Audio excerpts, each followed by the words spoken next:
महाराष्ट्र की राजनीति में उद्धव ठाकरे और राज ठाकरे के संभावित गठबंधन को लेकर चर्चा तेज है। छुट्टियां मनाने शिमला आईं सोनिया गांधी की बिगड़ी तबीयत, आईजीएमसी में चेकअप कराकर लौटी, घर सांस लेने में हो रही थी दिक्कत।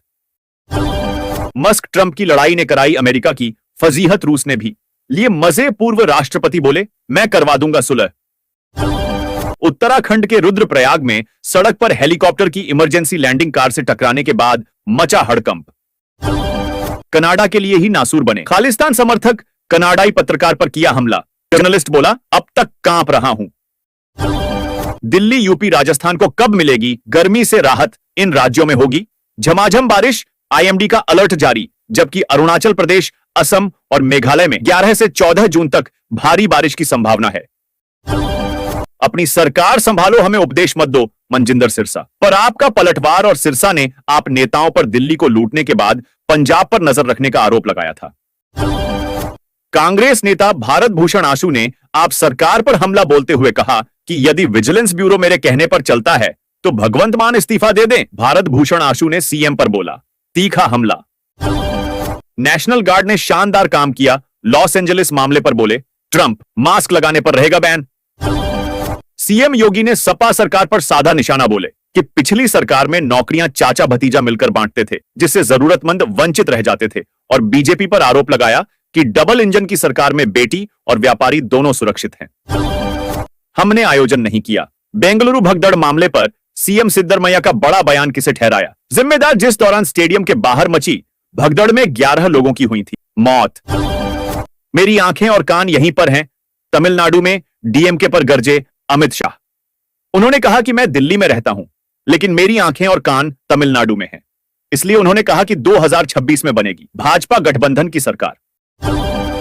दिल्ली कांग्रेस के अध्यक्ष देवेंद्र यादव ने दिल्ली की कानून व्यवस्था पर सवाल उठाते हुए कहा कि भाजपा के शासन में बेटियां असुरक्षित हैं। उन्होंने नेहरू विहार में 9 साल की बच्ची के साथ दुष्कर्म और हत्या के मामले में दोषियों के खिलाफ सख्त कार्रवाई की मांग की। और दिल्ली की कानून व्यवस्था को लेकर कांग्रेस ने साधा बीजेपी सरकार पर निशाना।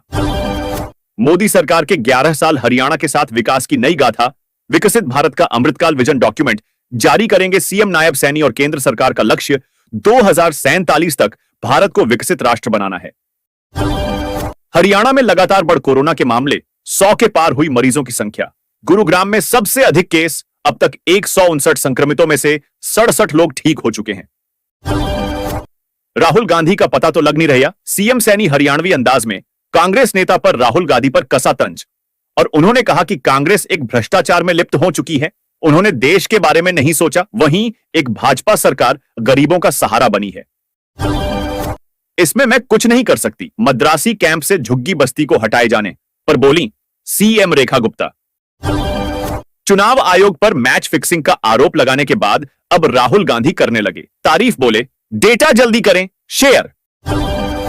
ड्रैगन पाकिस्तान को 50% डिस्काउंट के साथ बेच रहा लड़ाकू विमान, चीनी नागरिकों ने पूछा किसे हो रहा फायदा।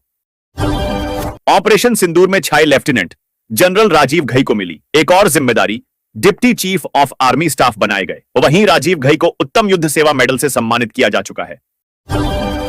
मेरी बेटी बेगुनाह है, मेघालय पुलिस फंसा रही। सोनम रघुवंशी की गिरफ्तारी पर पिता बोले, मैं अमित शाह से मिलूंगा और कहूंगा बेटी निर्दोष है।